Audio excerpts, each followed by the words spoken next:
दोस्तों सत श्री अकाल। मैं सतविंदर सिंह हासन ਨਾਲ ਲੈ ਕੇ ਪ੍ਰੋਗਰਾਮ ਖਾਸ ਖਬਰ ਤੇ ਇੱਕ ਨਜ਼ਰ। ਇਹ ਖਾਸ ਖਬਰ ਤੇ ਇੱਕ ਨਜ਼ਰ ਹਰ ਹਫਤੇ ਅਸੀਂ ਇਹ ਪ੍ਰੋਗਰਾਮ ਪੇਸ਼ ਕਰਦੇ ਹਾਂ ਔਰ ਕੋਸ਼ਿਸ਼ ਕਰਦੇ ਹਾਂ ਕੁਝ ਖਾਸ ਖਬਰਾਂ ਦੇ ਉੱਤੇ ਆਪਣੇ ਵਿਚਾਰ ਜਿਹੜੇ ਹੈ ਸਾਂਝੇ ਕਰਨ ਦੀ ਔਰ ਆਪਣੇ ਵਿਚਾਰ ਜਿਹੜੇ ਹੈ ਸਾਂਝੇ ਕਰਨ ਵਾਸਤੇ ਸਾਡੇ ਨਾਲ ਹਰ ਵਾਰ ਦੀ ਤਰ੍ਹਾਂ ਜਿਹੜਾ ਬਲਜਿੰਦਰ ਸਿੰਘ ਸਾਡੇ ਨਾਲ ਨੇ ਅੱਜ ਵੀ ਫਿਰ ਤੇ ਆਓ ਸਵਾਗਤ ਕਰਦੇ ਹਾਂ ਬਲਜਿੰਦਰ ਸਿੰਘ ਉਹਨਾਂ ਦਾ। ਬਲਜਿੰਦਰ ਸਿੰਘ ਜੀ ਤੁਹਾਡਾ ਬਹੁਤ ਬਹੁਤ ਧੰਨਵਾਦ ਜੀ। ਪਿਆਰ ਭਰੀ ਸਤਿ ਸ਼੍ਰੀ ਅਕਾਲ ਜੀ। ਹਾਂਜੀ ਧੰਨਵਾਦ ਸਤਿੰਦਰ ਸਿੰਘ ਜੀ ਤੇ ਸਾਰੇ ਦਰਸ਼ਕਾਂ ਨੂੰ ਵੀ ਪਿਆਰ ਭਰੀ ਸਤਿ ਸ਼੍ਰੀ ਅਕਾਲ। ਬਲਜਿੰਦਰ ਸਿੰਘ ਜੀ ਜਿਵੇਂ ਕਿ ਜਿਹੜੇ ਇੰਡੀਆ ਦੇ ਜਿਹੜੇ ਚੈਨਲ ਨੇ ਨਿਊਜ਼ ਚੈਨਲ ਨੇ ਜਾਂ ਅਖਬਾਰਾਂ ਨੇ ਤੇ ਉਹਨਾਂ ਦੀ ਵੀ ਇਹ ਗੱਲ ਕਈ ਵਾਰੀ ਉਹਨਾਂ ਦੇ ਜਿਹੜੇ ਐਂਕਰ ਨੇ ਉਹ ਗੱਲ ਕਰਦੇ ਨੇ ਕਿ ਕਹਿੰਦੇ ਕਿ ਲੋਕੀ ਵੀ ਸਾਨੂੰ ਇਹ ਸਵਾਲ ਪੁੱਛਦੇ ਨੇ ਕਿ ਤੁਹਾਨੂੰ ਕੇਜਰੀਵਾਲ ਤੋਂ ਬਿਨਾਂ ਕੋਈ ਹੋਰ ਖਬਰ ਹੀ ਨਹੀਂ ਹੈਗੀ ਵੀ ਰੋਜ਼ ਜਦੋਂ ਟੀਵੀ ਲਾਓ ਵੀ ਕੇਜਰੀਵਾਲ ਡਿਸਕਸ ਹੁੰਦਾ ਰਹਿੰਦਾ। ਹਾਂਜੀ, ਇਹਦਾ ਕਾਰਨ ਤੁਸੀਂ ਕੀ ਸਮਝਦੇ ਹੈਗੇ ਹੋ ਕਿ ਜਿਵੇਂ ਹੁਣ ਕੇਜਰੀਵਾਲ ਦੇ ਨਾਲ 4 ਹੋਰ ਵੀ ਜਿਹੜੇ ਆ ਮੁੱਖ ਮੰਤਰੀ ਬਣੇ ਉੱਥੇ ਨਾਲ ਹੀ ਉਹਦੇ ਇਲੈਕਸ਼ਨ ਹੋਏ ਦਿੱਲੀ ਦੇ ਨਾਲ ਹੀ ਹੋਏ ਸੀ ਤੇ 4 ਉਹਨਾਂ ਦਾ ਨਾ ਤਾਂ ਲੋਕਾਂ ਨੂੰ ਪਤਾ ਵੀ ਕਿਹੜੇ ਉਹ 4 ਸਟੇਟਾਂ ਦੇ ਜਿਹੜੇ ਇਲੈਕਸ਼ਨ ਹੋਏ ਸੀ ਤੇ ਨਾ ਹੀ ਇਹ ਪਤਾ ਲੋਕਾਂ ਨੂੰ ਵੀ ਕਿਹੜੇ 4 ਮੁੱਖ ਮੰਤਰੀ ਨਵੇਂ ਬਣੇ ਸੀ। ਵੀ ਕੇਜਰੀਵਾਲ ਦੀ ਜਿਹੜੀ ਹੈ ਉਹ ਨਵੀਂ ਸੋਚ ਕਰਕੇ ਕਿ ਜੋ ਕੰਮ ਕਰ ਰਿਹਾ ਹੈਗਾ ਕੋਈ ਨਾ ਕੋਈ ਰੋਜ਼ ਮੁੱਦਾ ਲੈ ਕੇ ਆ ਰਿਹਾ ਹੈਗਾ ਇਸ ਕਰਕੇ ਵੀ ਉਹਦੀ ਡਿਸਕਸ਼ਨ ਜਿਹੜੀ ਹੈ ਹੋ ਰਹੀ ਹੈਗੀ ਹੈ। ਦੇਖੋ ਜੀ ਵੈਸੇ ਜਿਹੜੀ ਆਮ ਆਦਮੀ ਪਾਰਟੀ ਹੈ ਕੇਜਰੀਵਾਲ ਦੀ ਪਾਰਟੀ ਆ ਸੋ ਉਹਨਾਂ ਦਾ ਤਾਂ ਇਤਰਾਜ਼ ਇਹੀ ਰਹਿੰਦਾ ਹੈਗਾ ਕਿ ਮੀਡੀਆ ਜਿਹੜਾ ਹੈਗਾ ਸਾਨੂੰ ਉਸ ਢੰਗ ਨਾਲ ਕਵਰੇਜ ਨਹੀਂ ਦਿੰਦਾ ਜਿੰਨੇ ਅਸੀਂ ਕੰਮ ਕਰਦੇ ਹੈਗੇ ਆ। ਤੇ ਦੂਸਰਾ ਜਿਹੜੀ ਤੁਸੀਂ ਗੱਲ ਕੀਤੀ ਹੈਗੀ ਆ ਕਿ ਹੋਰ ਜਿਹੜੇ ਉਸ ਟਾਈਮ ਦੇ ਮੁੱਖ ਮੰਤਰੀ ਬਣੇ ਆ ਉਹਨਾਂ ਦੀ ਕੋਈ ਗੱਲ ਨਹੀਂ ਹੋ ਰਹੀ ਤੇ ਜਿਹੜੀ ਦਿੱਲੀ ਵਿਧਾਨ ਸਭਾ ਦੇ ਵਿੱਚ ਆਮ ਆਦਮੀ ਪਾਰਟੀ ਚੁਣੀ ਗਈ ਆ ਉਹਦੀ ਜ਼ਿਆਦਾ ਗੱਲਬਾਤ ਹੋ ਰਹੀ ਆ।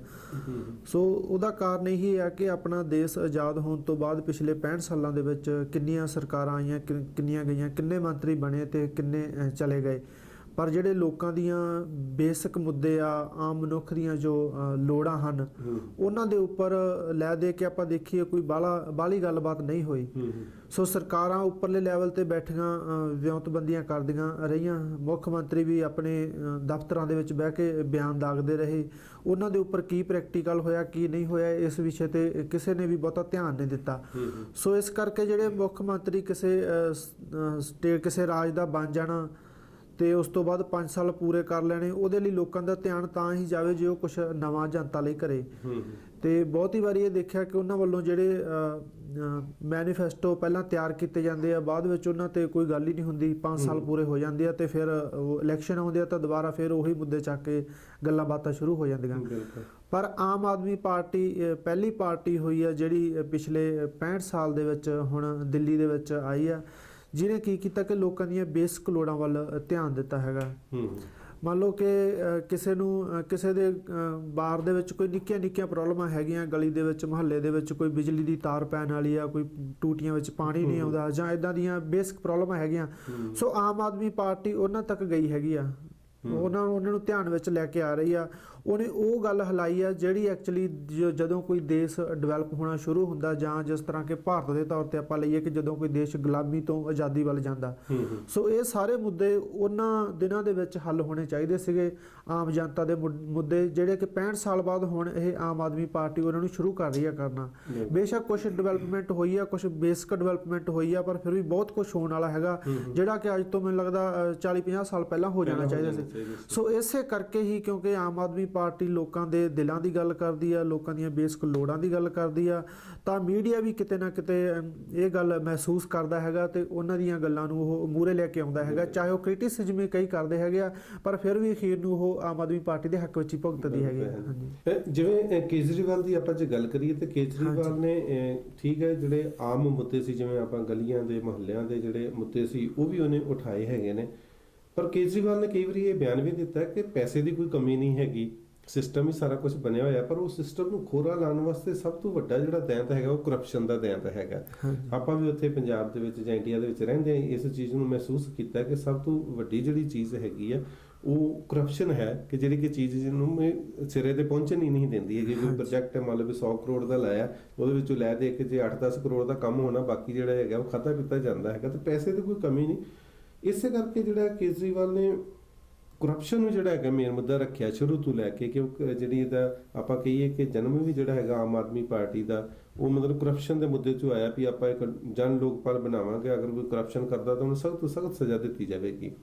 ਹੁਣ ਜਿਹੜਾ ਖਬਰਾਂ ਦਾ ਕਾਰਨ ਬਣਿਆ ਹੈਗਾ ਕੇਜਰੀਵਾਲ ਦੁਬਾਰਾ ਜਾਂ ਆਮ ਆਦਮੀ ਪਾਰਟੀ ਦੁਬਾਰਾ ਬਣੀ ਹੈ ਉਹ ਦੋ ਚੀਜ਼ਾਂ ਨੂੰ ਲੈ ਕੇ ਬਣੀ ਹੈ। ਇੱਕ ਹੈ ਜਨ ਲੋਕਪਾਲ ਬਿੱਲ ਹਾਂਜੀ। ਜਿਹੜਾ ਉਹ ਪਾਸ ਕਰਨਾ ਚਾਹੁੰਦਾ ਹੈ, ਪਰ ਉਹ ਪਾਸ ਹੋਏਗਾ ਕਿ ਨਹੀਂ ਹੋਏਗਾ ਇਹ ਤੇ ਹੁਣ ਆਉਂਦੇ ਇੱਕ ਅੱਧੇ ਦਿਨ ਤੱਕ ਪਤਾ ਲੱਗ ਜਾਏਗਾ।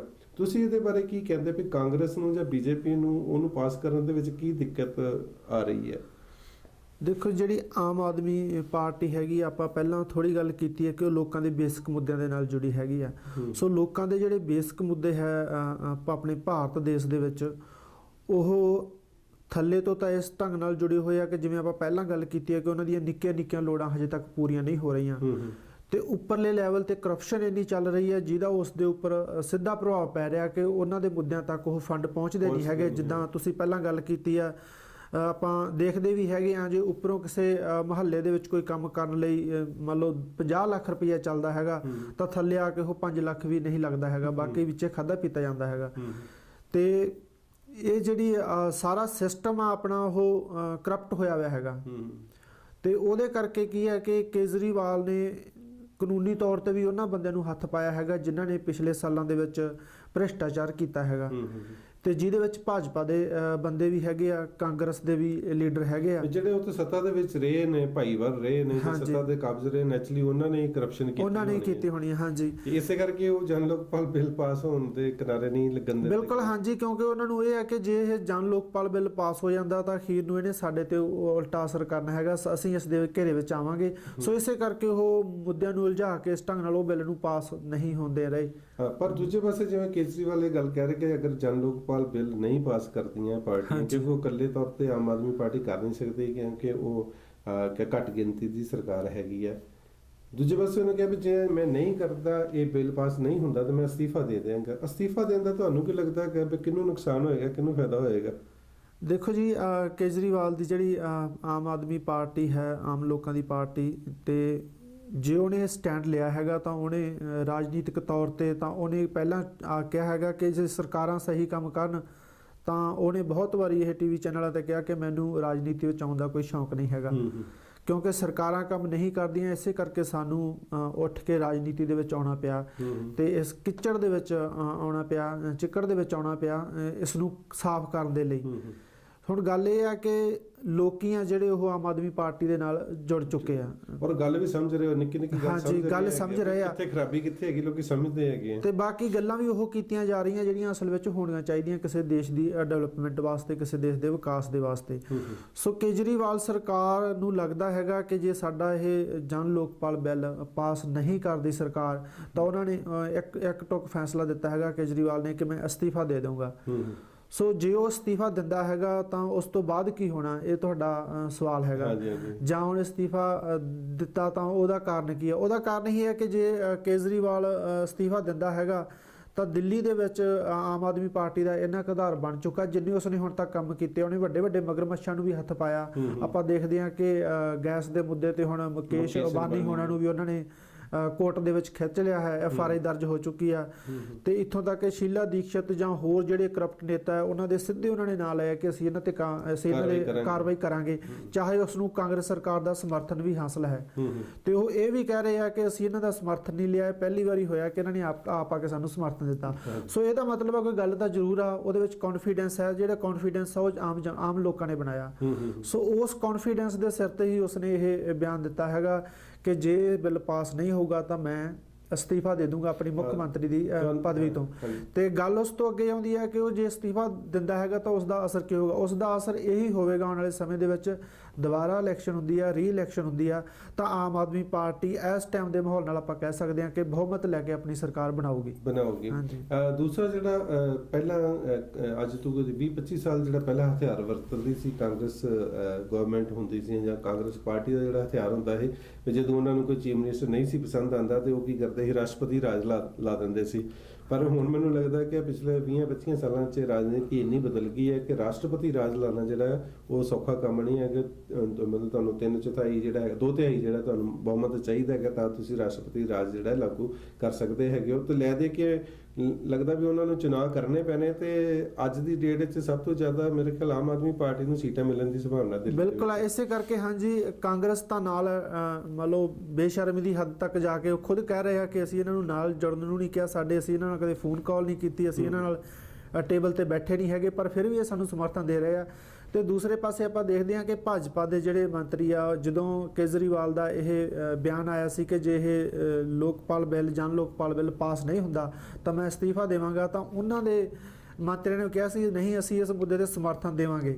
ਸੋ ਉਹ ਵੀ ਫਸੇ ਫਸਾਏ ਸਮਰਥਨ ਦੇਣ ਨੂੰ ਤਿਆਰ ਆ ਕਿ ਜੇ ਇੱਕ ਵਾਰ ਸਰਕਾਰ ਡਿੱਗ ਪਈ ਤਾਂ ਮੁੜ ਕੇ ਸਾਡੇ ਕੋਲੇ 28 ਸੀਟਾਂ ਵੀ ਨਹੀਂ ਰਹਿਣੀਆਂ। 28 ਵੀ ਨਹੀਂ ਰਹਿਣੀ ਹੈਗਾ। ਦੂਸਰਾ ਇਹ ਹੈਗਾ ਕਿ ਜੇ ਉਹ ਬਹੁਮਤ ਨਾਲ ਕੇਜਰੀਵਾਲ ਆ ਜਾਂਦਾ ਤਾਂ ਫਿਰ ਮੈਨੂੰ ਲੱਗਦਾ ਕਿ ਉਹ ਜ਼ਿਆਦਾ ਚੱਕੇ ਛੁਡਾਉਣ ਦੇ ਪੋਜੀਸ਼ਨ 'ਚ ਹੋਵੇਗਾ। ਹਾਂਜੀ, ਸੋ ਬੈਟਰ ਆ, ਉਹ ਕਹਿੰਦੇ ਆ ਜ਼ਿਆਦਾ ਡਰਦੇ ਹੈਗੇ, ਉਹਦੇ ਤੋਂ ਜ਼ਿਆਦਾ ਡਰਦੇ ਆ। ਤਾਂ ਇਸੇ ਕਰਕੇ ਉਹ ਕਹਿ ਰਿਹਾ ਕਿ ਜਿੰਨਾ ਚਿਰ ਵੀ ਸਰਕਾਰ ਹੈਗੀ ਇਦਾਂ ਹੀ ਚੱਲਦੀ ਰਹੇ ਤੇ ਕੇਜਰੀਵਾਲ ਇਸ ਤਰ੍ਹਾਂ ਕਰਕੇ ਕੋਈ ਬਹੁਤੇ ਮੁੱਦੇ ਨਹੀਂ ਉਠਾ ਸਕੂਗਾ ਤੇ ਇਸ ਦੇ 5 ਸਾਲਾਂ ਦੇ ਵਿੱਚ ਇਸ ਦਾ ਗ੍ਰਾਫ ਅਸੀਂ ਡਿੱਗਣ ਦੀ ਕੋਸ਼ਿਸ਼ ਕਰਾਂਗੇ ਤੇ ਉਹਦੇ ਨੂੰ ਸਮਾਂ ਕੁਝ ਹੋਰ ਆਊਗਾ। ਸੋ ਉਹਨਾਂ ਦੀ ਪਾਲਿਸੀ ਇਹੀ ਲੱਗਦੀ ਹੈ।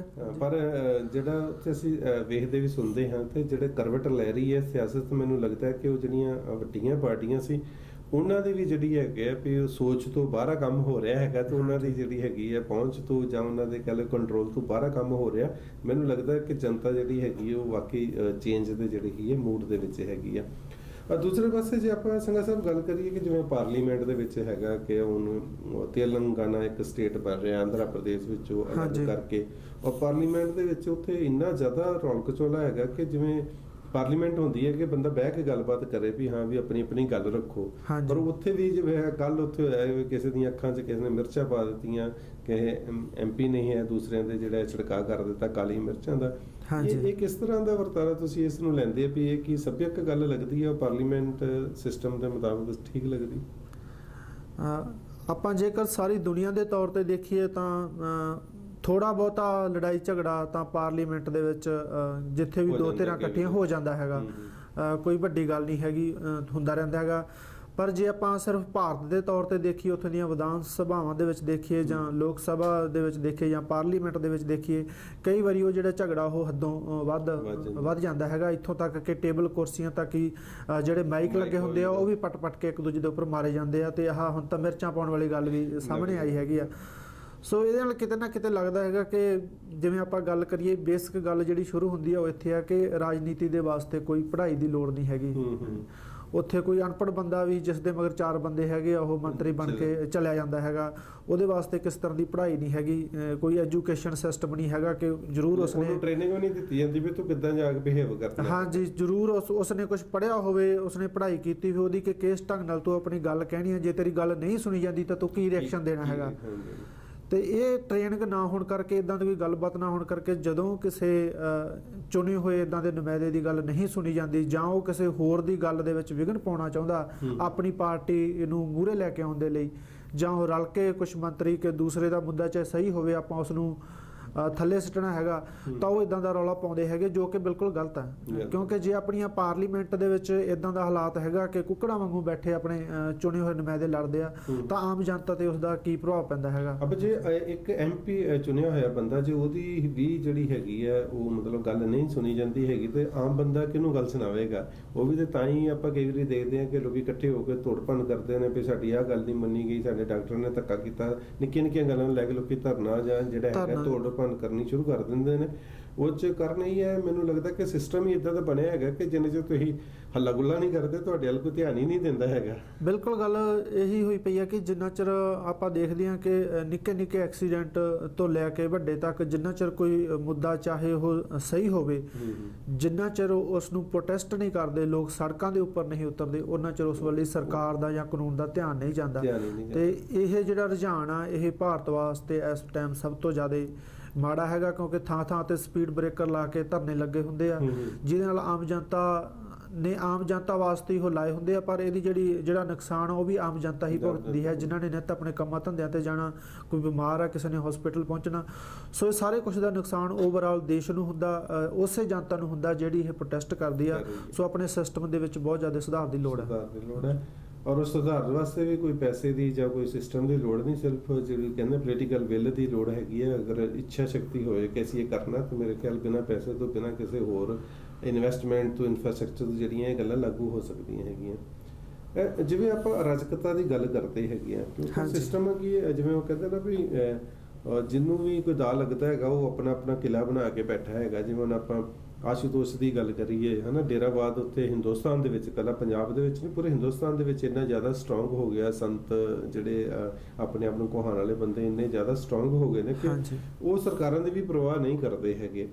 ਨੂਰ ਮਹਿਲ ਦੀ ਆਪਾਂ ਗੱਲ ਕਰੀਏ ਕਿ ਜਿਵੇਂ ਉੱਥੇ ਆਸ਼ੂਤੋਸ਼ ਦੀ ਮੌਤ ਹੋਈ ਇਹਨੂੰ ਮੇਰੇ ਖਿਆਲ 10 ਦਿਨ ਤੋਂ 12 ਦਿਨ ਹੋ ਗਏ ਨੇ, ਤੇ ਡਾਕਟਰ ਵਗੈਰੇ ਦੀ ਮੌਤ ਹੋਈ, ਉਹਨੇ ਫਰੀਜ਼ਰ 'ਚ ਵੀ ਲਾਇਆ ਹੈਗਾ। ਹਾਂਜੀ। ਤੇ ਸਰਕਾਰ ਜਿਹੜੀ ਪੰਜਾਬ ਗਵਰਨਮੈਂਟ ਹੈਗੀ ਉਹ ਜਿਹੜੀ ਹਾਈ ਕੋਰਟ ਦੇ ਵਿੱਚ ਵੀ ਜਾ ਕੇ ਕਹਿ ਦਿੱਤਾ ਵੀ ਨਹੀਂ ਜੀ ਉਹਦੀ ਡੈਥ ਹੋ ਗਈ, ਸਾਡੇ ਡਾਕਟਰਾਂ ਨੇ ਪੈਨਲ ਨੇ ਕੀਤਾ ਡੈਥ ਹੋ ਗਈ ਹੈ, ਉਹਨੂੰ ਮਤਲਬ ਸੁਰੱਖਿਆ ਵੀ ਦਿੱਤੀ ਹੋਈ ਹੈ, Z+ ਸੁਰੱਖਿਆ ਵੀ ਉਹਨੂੰ ਜਿਹੜੀ ਦਿੱਤੀ ਹੋਈ ਹੈ, ਔਰ ਸੁਰੱਖਿਆ ਵੀ ਉੱਥੇ ਹੀ ਹੈਗੀ ਹੈ। ਪਰ ਉਹ ਸਰਕਾਰ ਦੀ ਜ਼ਰੂਰਤ ਨਹੀਂ ਪੈ ਰਹੀ ਹੈ ਕਿ ਵੀ ਅੰਦਰ ਜਾ ਕੇ ਚੈੱਕ ਕਰ ਲੈ ਵੀ ਵਾਕਈ ਉਹ ਡੈਡ ਹੋ ਗਿਆ ਜਾਂ ਨਹੀਂ ਹੋਇਆ ਜਾਂ ਕੀ ਕਰ ਰਿਹਾ। ਅੱਜ ਤੱਕ ਕਿਸੇ ਨੇ ਉਹਨੂੰ ਜਾ ਕੇ ਵੇਖਿਆ ਨਹੀਂ ਹੈਗਾ।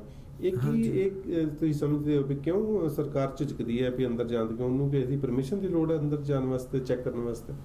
ਦੇਖੋ ਜੀ, ਇਹਦਾ ਮੁੱਖ ਕਾਰਨ ਤਾਂ ਇਹ ਹੋ ਸਕਦਾ ਕਿ ਜਿਹੜੀਆਂ ਸਾਡੀਆਂ ਰਾਜਨੀਤਿਕ ਪਾਰਟੀਆਂ ਹਨ ਉਹ ਵੋਟਾਂ ਲੈਣ ਦੇ ਲਈ ਆਪਣੇ ਉੱਥੋਂ ਦੇ ਜਿਹੜੇ ਠੱਗ ਸਾਧ ਆ, ਜਿਹੜੇ ਆਪਣੇ ਡੇਰੇ ਬਣਾ ਕੇ ਬੈਠੇ ਆ, ਅੰਨੀ ਜਨਤਾ ਉਹਨਾਂ ਦੇ ਮਗਰ ਲੱਗੀ ਹੋਈ ਆ, ਸੋ ਉਹਨਾਂ ਤੇ ਡਿਪੈਂਡ ਆ। ਰਾਜਨੀਤੀ ਤੇ ਧਰਮ, ਰਾਜਨੀਤੀ ਤੇ ਗਲਤ ਧਰਮ ਸਾਰਿਆਂ ਨੂੰ ਮਿਕਸ ਕੀਤਾ ਹੋਇਆ।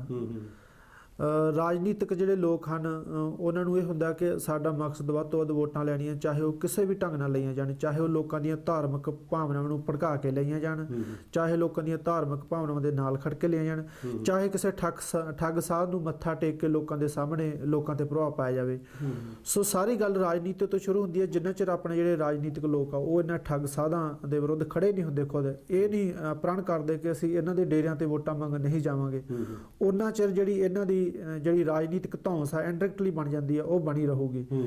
ਤੇ ਲੋਕਾਂ ਦਾ ਇਹ ਹੈਗਾ ਕਿ ਆਪਣੇ ਜ਼ਰੂਰ ਆ ਕਿ ਆਪਾਂ ਹਰੇਕ ਨੂੰ ਇੱਕ ਟੁੱਕ ਫੈਸਲਾ ਨਹੀਂ ਦੇ ਸਕਦੇ, ਇਹਦੇ ਨਾਲ ਹੋਰ ਵੀ ਬਹੁਤ ਮੁੱਦੇ ਜੁੜੇ ਹੋਏ ਆ। ਆਪਣੀ ਲੋਕ ਅਨਪੜ੍ਹ ਹੈਗੇ ਆ, ਜਿਹੜੇ ਠੱਗ ਸਾਧਾਂ ਨੇ ਬਹੁਤ ਕੁਛ ਕੀਤਾ ਹੈਗਾ ਹੁਣ ਤੱਕ, ਪਰ ਫਿਰ ਵੀ ਉਹਨਾਂ ਦੇ ਨਾਲ ਜੁੜੇ ਹੋਏ ਹੈਗੇ ਆ, ਸੰਵੇਦਨਸ਼ੀਲ ਤੌਰ ਤੇ ਜੁੜੇ ਹੈਗੇ ਆ, ਆਪਣੀ ਆਤਮ ਹੱਤਿਆ ਕਰ ਸਕਦੇ ਆ, ਕਿਸੇ ਦੀ ਜਾਨ ਲੈ ਸਕਦੇ ਆ।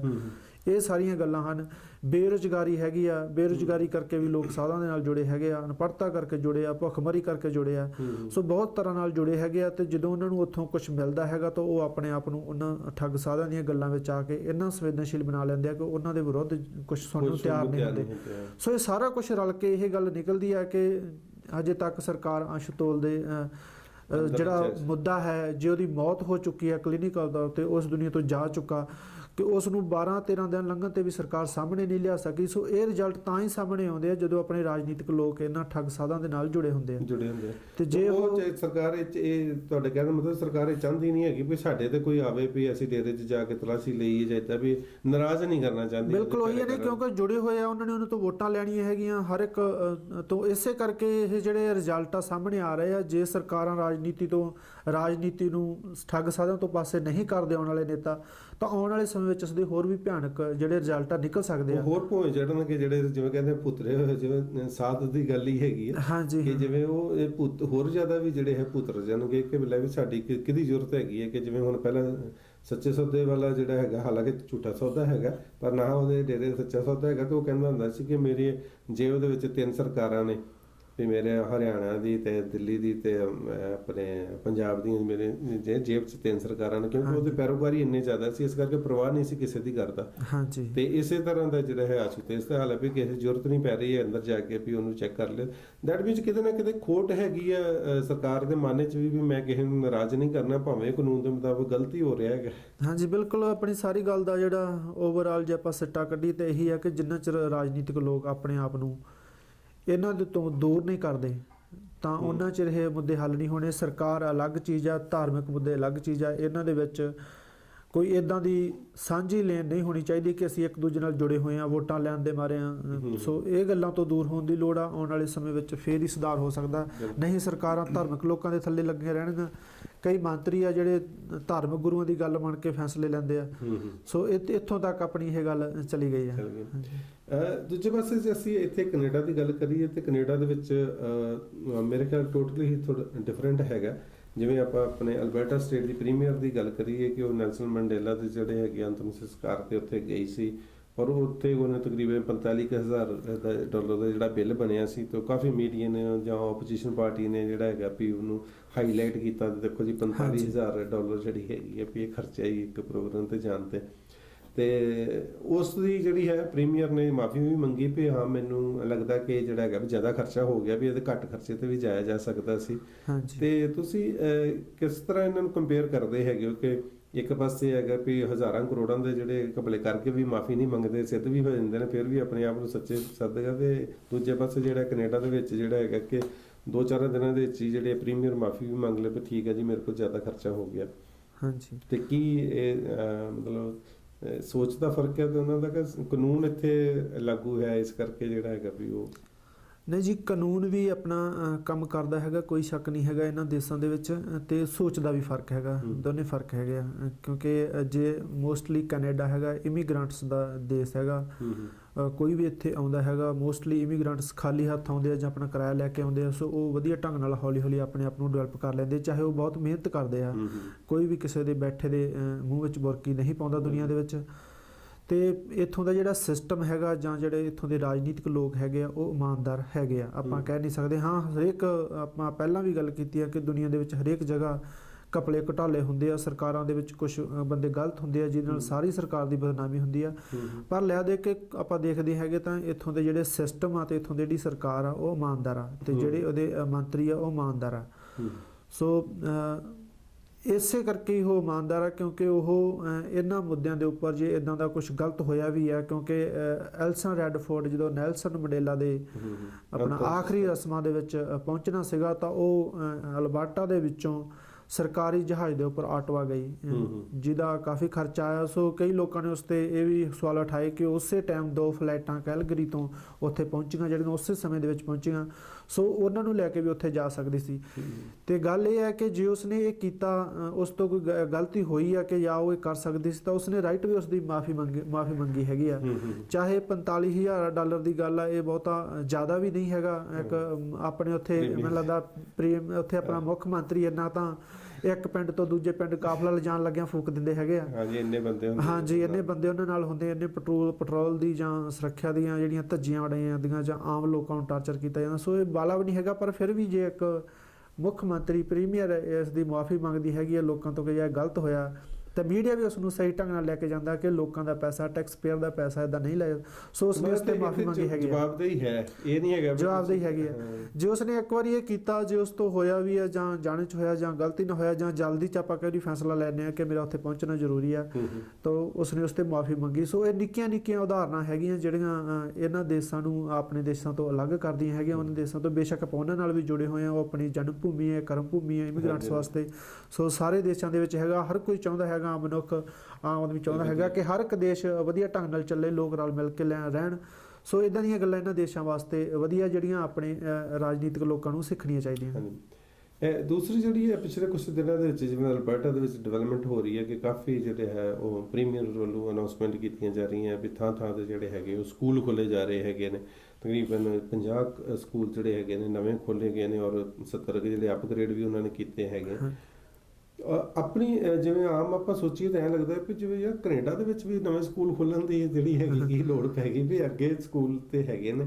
ਇਹ ਕੀ ਸਮਝਦੇ ਤੁਸੀਂ ਜਿਵੇਂ 50 ਸਕੂਲ ਇਕੱਠੇ ਇੱਕਦਮ ਇੰਨੇ ਸਕੂਲਾਂ ਦੀ ਲੋੜ ਜਾਂ ਕਿਸ ਇਹ ਕਿਉਂ ਇਹ ਚੀਜ਼ ਦੀ ਲੋੜ ਪਈ ਆਪਾਂ ਇਹਨਾਂ ਨੂੰ ਵੀ ਨਵੇਂ ਸਕੂਲ ਜਿਹੜੇ ਲੈ ਕੇ ਆਉਣ ਦੀ?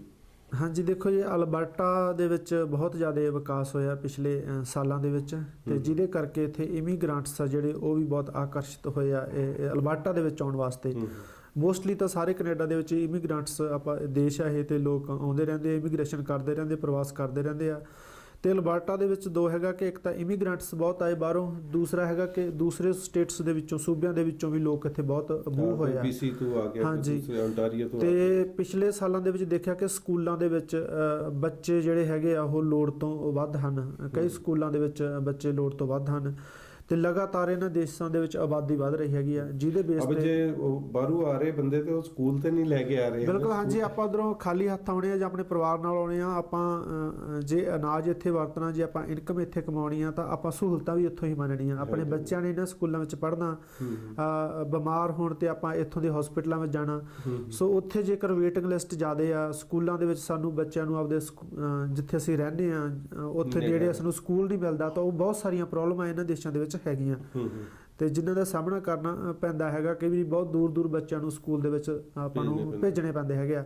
ਸੋ ਸਰਕਾਰ ਦਾ ਵਧੀਆ ਫੈਸਲਾ। ਪਿਛਲੇ ਸਾਲ ਵੀ ਇਹਨਾਂ ਨੇ ਮੈਨੂੰ ਲੱਗਦਾ 13 ਦੇ ਕਰੀਬ ਸਕੂਲ ਅਨਾਉਂਸ ਕੀਤੇ ਸੀਗੇ ਜਿਹੜੇ ਆਉਣ ਵਾਲੇ ਸਮੇਂ ਦੇ ਵਿੱਚ ਬਣਨੇ ਹੈਗੇ ਆ, ਜਿਹਦੇ ਵਿੱਚ ਨਾਰਥ ਈਸਟ ਦੇ ਵਿੱਚ ਸੈਡਰੇਜ ਦੇ ਵਿੱਚ ਗ੍ਰੇਡ 6 ਤੱਕ, KG ਤੋਂ 6 ਤੱਕ, ਤੇ ਇੱਕ 10+2 ਸਕੂਲ ਮਾਰਟਨਡੇਲ ਦੇ ਵਿੱਚ ਨਾਰਥ ਈਸਟ ਦੇ ਵਿੱਚ ਇਹਨਾਂ ਨੇ ਅਨਾਉਂਸ ਕੀਤਾ ਹੈਗਾ, ਜਿਹੜਾ 2016 ਦੇ ਵਿੱਚ ਚਾਲੂ ਹੋਣ ਦਾ ਕਿਹਾ ਗਿਆ ਹੈਗਾ, ਜਿਹਨੇ ਕਿ 1500 ਦੇ ਕਰੀਬ ਬੱਚਿਆਂ ਨੂੰ ਐਡਮਿਸ਼ਨ ਦੇਣੀ ਹੈਗੀ ਆ।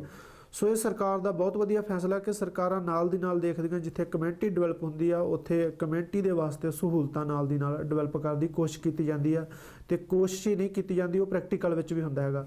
ਸੋ ਇਹ ਸਰਕਾਰ ਦਾ ਵਧੀਆ ਫੈਸਲਾ ਕਿ ਹਰੇਕ ਸਾਲ ਉਹ ਨਵੇਂ ਸਕੂਲ ਬਣਾਉਣ ਦੀ ਸੋਚ ਰਹੀ ਆ ਜਾਂ ਪੁਰਾਣੇ ਸਕੂਲਾਂ ਨੂੰ ਅਪਗ੍ਰੇਡ ਕਰ ਰਹੀ ਆ। ਸੋ ਇਦਾਂ ਦਾ ਕੰਟੀਨਿਊ ਜਿਹੜਾ ਪ੍ਰੋਸੈਸ ਆ ਸਰਕਾਰਾਂ ਪ੍ਰੋਵਿੰਸ਼ੀਅਲ ਤੌਰ ਤੇ ਸਰਕਾਰ ਚਲਾ ਰਹੀ ਆ। ਮੈਂ ਕਹਿੰਦਾ ਵੀ ਸਰਕਾਰ ਜਿਹੜੀ ਹੈ ਜੋ ਉਹਨੂੰ ਡਿਊਟੀ ਦਿੱਤੀ ਗਈ ਹੈ ਉਹ ਤੇ ਪੂਰੇ ਉਤਰ ਰਹੇ ਹੈਗੇ ਨੇ ਕਿ ਪ੍ਰੀ ਪਲੈਨਿੰਗ ਜਿਹੜੀ ਹੈਗੀ ਉਹਨਾਂ ਦੀ ਚੱਲ ਰਹੀ ਹੈਗੀ ਹੈ। ਇਹ ਪਲੈਨਿੰਗ ਪੂਰੀ ਕਰਕੇ ਜਿਹੜੀ ਹੈਗੀ ਉਹ ਉਹਨੂੰ ਸਕੂਲ ਵਗੈਰਾ ਜਾਂ ਹੋਰ ਡਾਕਟਰੀ ਸਹੂਲਤਾਂ ਦੀਆਂ ਜਿਹੜੀਆਂ ਹੈਗੀਆਂ ਉਹਦਾ ਪੂਰਾ ਖਿਆਲ ਰੱਖ ਰਹੀ ਹੈ। ਹਾਂਜੀ, ਬੇਸ਼ੱਕ ਕੋਈ ਵੀ ਕੰਮ ਜਿਹੜਾ ਹੁੰਦਾ ਹੈਗਾ ਉਹਦੇ ਵਿੱਚ 100 ਤਰ੍ਹਾਂ ਦੀਆਂ ਮੁਸ਼ਕਲਾਂ ਆਉਂਦੀਆਂ ਹਨ। ਵਿਰੋਧੀ ਕੁਛ ਇਹ ਵੀ ਕਹਿ ਰਹੇ ਆ ਕਿ ਇੱਕ ਸਕੂਲ ਨੂੰ ਤਿਆਰ ਹੋਣ ਤੋਂ ਲੈ ਕੇ ਬੱਚਿਆਂ ਦੇ ਅਟੈਂਡ ਤੱਕ ਤਕਰੀਬਨ 3 ਸਾਲ ਦਾ ਸਮਾਂ ਲੱਗਦਾ ਕੰਸਟਰਕਸ਼ਨ ਸ਼ੁਰੂ ਹੋਣ ਤੋਂ ਬਾਅਦ। ਤੇ ਜੇ 2016 ਦੇ ਵਿੱਚ ਜਿਹੜੇ ਸਕੂਲ ਸ਼ੁਰੂ ਕਰਨੇ ਹਜੇ ਤੱਕ ਉਹਨਾਂ ਦੀ ਕੰਸਟਰਕਸ਼ਨ ਸ਼ੁਰੂ ਨਹੀਂ ਹੋਈ, ਪਰ ਉਹ ਸਰਕਾਰ ਦਾ ਕੰਮ ਹੈਗਾ। ਸਰਕਾਰ ਇੱਥੇ ਕੋਈ ਕੱਚੀਆਂ ਗੋਲੀਆਂ ਨਹੀਂ ਖੇਡਦੀ, ਉਹਨਾਂ ਦੇ ਕੰਟਰੈਕਟ ਹੁੰਦੇ ਆ। ਜਿਹੜੇ ਕੰਟਰੈਕਟ ਹੁੰਦੇ ਆ ਜੇ ਉਹ ਸਿਰੇ ਟਾਈਮ ਤੇ ਨਹੀਂ ਚੜ੍ਹਦੇ ਤਾਂ ਉਹਨਾਂ ਨੂੰ ਬਹੁਤ ਜ਼ਿਆਦਾ ਪੈਨਲਟੀ ਦੇਣੀ ਪੈਂਦੀ ਹੈ। ਜਿੱਦਾਂ ਆਪਾਂ ਸਟੋਨੀ ਟ੍ਰੇਲ ਦਾ ਮੁੱਦਾ ਦੇਖਦੇ ਹਾਂ ਕਿ 50 ਤੋਂ 75,000 ਐਵਰੀ ਡੇ ਕੰਟਰੈਕਟਰ ਨੂੰ ਪੇ ਕਰਨਾ ਪੈ ਰਿਹਾ ਸੀ ਗਵਰਨਮੈਂਟ ਨੂੰ ਲੇਟ ਹੋਣ ਦੇ ਕਰਕੇ। ਸੋ ਸਰਕਾਰ ਦੀ ਜ਼ਿੰਮੇਵਾਰੀ ਆ ਉਹ ਕਰੇ। ਹਾਂ, ਇੰਨਾ ਜ਼ਰੂਰ ਆ ਕਿ ਜੇ ਟਾਈਮ ਤੇ ਹੁੰਦੇ ਆ ਤਾਂ ਜਿਹੜੇ ਬੱਚਿਆਂ ਨੇ ਹੁਣ ਤੋਂ ਪਲੈਨਿੰਗ ਕੀਤੀ ਹੋਈ ਹੈ ਕਿ ਅਸੀਂ ਇਸ ਸਕੂਲ ਦੇ ਵਿੱਚ ਜਾਣਾ ਹੈਗਾ ਆਪਣੇ ਗ੍ਰੇਡ 9 ਤੋਂ ਬਾਅਦ ਜਾਂ ਤਾਂ ਉਹਨਾਂ ਵਾਸਤੇ ਫਾਇਦਾ ਹੋ ਸਕਦਾ ਜੇ ਟਾਈਮ ਤੇ ਹੋਣ। ਬਿਲਕੁਲ। ਤੇ ਅਸੀਂ ਵੀ ਆਸ ਕਰਦੇ ਹਾਂ ਕਿ ਇਸੇ ਤਰ੍ਹਾਂ ਜਿਹੜੀ ਹੈ ਡਿਵੈਲਪਮੈਂਟ ਚੱਲਦੀ ਰਹੇਗੀ ਤੇ ਹਿੰਦੁਸਤਾਨ ਦੇ ਵਿੱਚ ਵੀ ਆਸ ਕਰਦੇ ਹਾਂ ਕਿ ਉੱਥੇ ਵੀ ਜਿਹੜਾ ਹੈ ਮਾਹੌਲ ਜਿਹੜਾ ਹੁਣ ਲਹਿਰ ਚੱਲੀ ਹੈ, ਇੱਕ ਕਰੰਟ ਉੱਥੇ ਪੂਰਾ ਚੱਲ ਰਿਹਾ ਹੈਗਾ, ਉਸ ਦਾ ਜਿਹੜਾ ਫਾਇਦਾ ਉਠਾ ਕੇ ਹਿੰਦੁਸਤਾਨ ਦੀ ਜਿਹੜੀ ਹੈ ਜਨਤਾ ਉਸ ਦੀ ਬਹੁਤ ਵੱਡੀ ਜ਼ਿੰਮੇਵਾਰੀ ਬਣਦੀ ਹੈ ਕਿ ਹੁਣ ਉਹ ਚੇਂਜ ਜ਼ਰੂਰ ਲੈ ਕੇ ਆਉਣ, ਤਾਂ ਹੀ ਜਿਹੜੇ ਹਨ ਉਹਨਾਂ ਦੇ ਹਾਲਾਤ ਉੱਤੇ ਚੇਂਜ ਹੋ ਸਕਦੇ ਨੇ। ਸੰਘਾ ਸਾਹਿਬ ਤੁਸੀਂ ਆਏ ਔਰ ਖਾਸ ਖਬਰਾਂ ਦੇ ਉੱਤੇ ਨਜ਼ਰ ਮਾਰੀ, ਤੁਹਾਡਾ ਬਹੁਤ ਬਹੁਤ ਧੰਨਵਾਦ ਜੀ। ਅਗਲੇ ਹਫਤੇ ਅਸੀਂ ਫਿਰ ਇਹ ਪ੍ਰੋਗਰਾਮ ਦੁਬਾਰਾ ਲੈ ਕੇ ਤੁਹਾਡੇ ਸਾਹਮਣੇ ਪੇਸ਼ ਹੋਵਾਂਗੇ। ਤਦ ਤੱਕ ਮੈਨੂੰ ਇਜਾਜ਼ਤ ਦਿਓ ਜੀ। ਸੰਘਾ ਸਾਹਿਬ ਤੁਹਾਡਾ ਬਹੁਤ ਬਹੁਤ ਧੰਨਵਾਦ। ਪਿਆਰ ਭਰੀ ਸਤਿ ਸ਼੍ਰੀ ਅਕਾਲ। ਧੰਨਵਾਦ ਜੀ। ਸਤਿ ਸ਼੍ਰੀ ਅਕਾਲ ਜੀ ਦਰਸ਼ਕਾਂ ਨੂੰ।